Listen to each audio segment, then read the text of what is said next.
Je la marierais. Je frencherais les joues. C'est vraiment... dans la chronique, je viens déclarer mon amour à Mounia Abadi. En amour avec ma chroniqueuse. Non, mais en amour avec son sujet. Hey, salut! Comment ça va? Bien, oui, toi? Comment t'as déstabilisé? Oui, Ça a-tu vraiment. marché? Hey, je suis toute rose. Ben oui. Ah, mais t'es vraiment thématique. Ouais. Vraiment, là, et d'ailleurs, dans cette journée grisâtre aujourd'hui, où lorsqu'on enregistre, t'arrives vraiment comme un rayon de soleil ou peut-être un flamant rose, mais de toute beauté. Et tu es vraiment de toute beauté. Tu es belle. Merci. Tu es magnifique aujourd'hui, encore une fois. Merci. Et je continue. Non, OK, soyons sérieux un petit peu, parce que pour vrai, c'est un sujet qui m'a beaucoup interpellé lorsque j'ai reçu mon document de recherche de ma précieuse Manon. Les 5 langages de l'amour, c'est quoi ces 5 langages-là? Parle-nous-en. Donc, selon Gary Chapman, qui est conseiller de couple, il y aurait 5 langages d'amour. Donc, le premier, c'est les mots. Donc, les mots d'encouragement. Il y aurait le toucher. Oui. Donc, les câlins, les bisous, l'intimité. Il y aurait les services. Donc, tous les services qu'on peut faire pour quelqu'un. Il y aurait le temps de qualité. Donc, quand je dis temps de qualité, je parle vraiment de pas écouter un film avec quelqu'un, mais vraiment passer du temps à avoir une conversation, échanger et écouter. Et les cadeaux, les surprises, donc les petites pensées. Et d'ailleurs, est-ce que, parce que, tu sais, je veux dire, c'est important de connaître notre rôle au sein d'une relation aussi. Parce que les rôles peuvent s'interchanger, mais quand même, c'est important de le définir aussi. Oui, bien, c'est important, premièrement, de connaître notre langage d'amour à nous. Ce n'est pas nécessairement le même langage d'amour que les autres. Donc, pour identifier c'est quoi le langage de l'amour de l'autre, il faut prendre le temps d'écouter et d'observer parce que c'est pas la même chose pour tout le monde. Puis de pas, j'ose dire, là, je veux pas non plus défaire l'autre tu t'en allais, mais souvent, ça m'est arrivé par le passé. J'ai compris avec le temps, à un moment donné, tu finis par comprendre, sinon tu ne comprendras jamais. J'ai fini par comprendre que je peux pas. Si moi, ma façon justement de communiquer, tu disais écouter, donc par la suite, c'est de communiquer à l'inverse ton émotion ou bon, peut-être ce que tu as à l'intérieur de toi.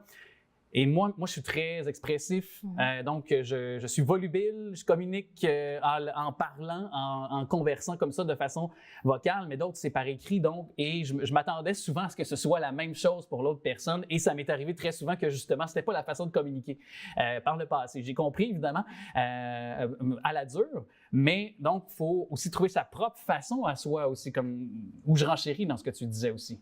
Oui, puis c'est de comprendre qu'on a soit appris notre langage d'amour à l'enfance par rapport à comment nos parents nous ont montré l'amour. Donc, ça vient donc de l'enfant intérieur? Oui.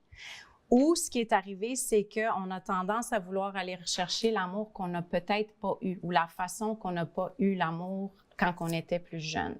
Donc, quelqu'un qui aime les câlins, mais qui n'en a pas reçu quand il était jeune, donc il va avoir tendance à vouloir aller chercher ça. Donc, est-ce que c'est là qu'on parle d'un peu de dépendance, de risque d'avoir la dépendance affective de ce qu'on évoque? Un petit peu, oui, mais c'est de comprendre que ce qu'on a, nous, comme langage, parce qu'il y en a 5, on peut en avoir un petit peu de chacun, mais il y en a un qui est prédominant.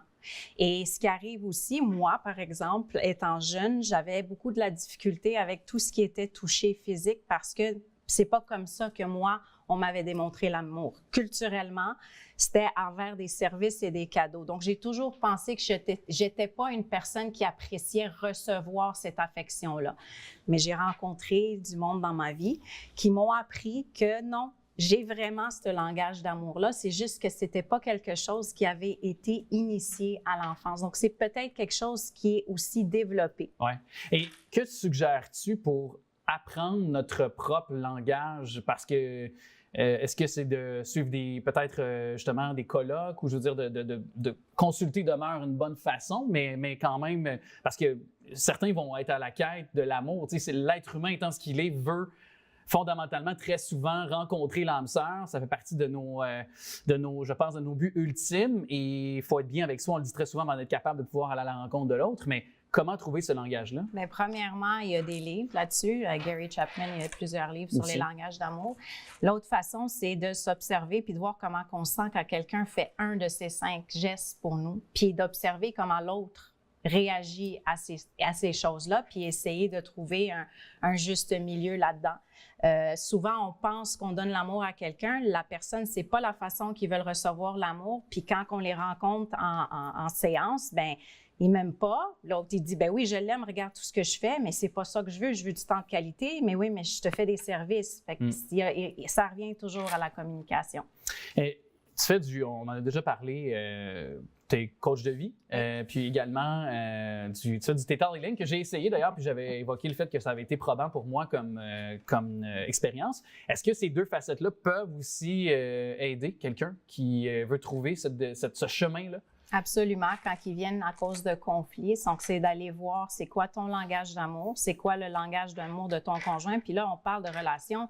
Moi, je travaille ça avec mes enfants. Mon intérêt, c'est encore plus développé avec mes adolescents parce que là, je réalisais qu'on n'avait pas du tout le même langage d'amour. Donc, c'est de prendre le temps d'écouter le besoin à ma fille qui a besoin d'avoir plus de réconfort. Puis mon garçon, lui, qui est plus dans le service, puis d'adapter, moi, la façon que je leur démontre l'amour, c'est en leur faisant, par exemple, des surprises, des cadeaux, du temps de qualité, mais c'est peut-être pas ça qu'ils ont besoin à ce moment-là. Donc, c'est vraiment d'aller voir c'est quoi le nôtre, puis c'est quoi celui de l'autre, puis de devenir observateur parce que les gens, ils vont nous le dire, ils vont nous le démontrer. Donc, si on veut réussir dans des relations interpersonnelles, je pense que c'est un des éléments les plus fondamentaux. Monia Badi, je pense que je te renomme Dr. Love. Merci, thank you. Ça fait plaisir, ça fait plaisir. Hey, je te dis à bientôt. Sincèrement, ça a été très, très, très intéressant comme conversation, comme à l'habitude. Et je te dis à très bientôt. Merci.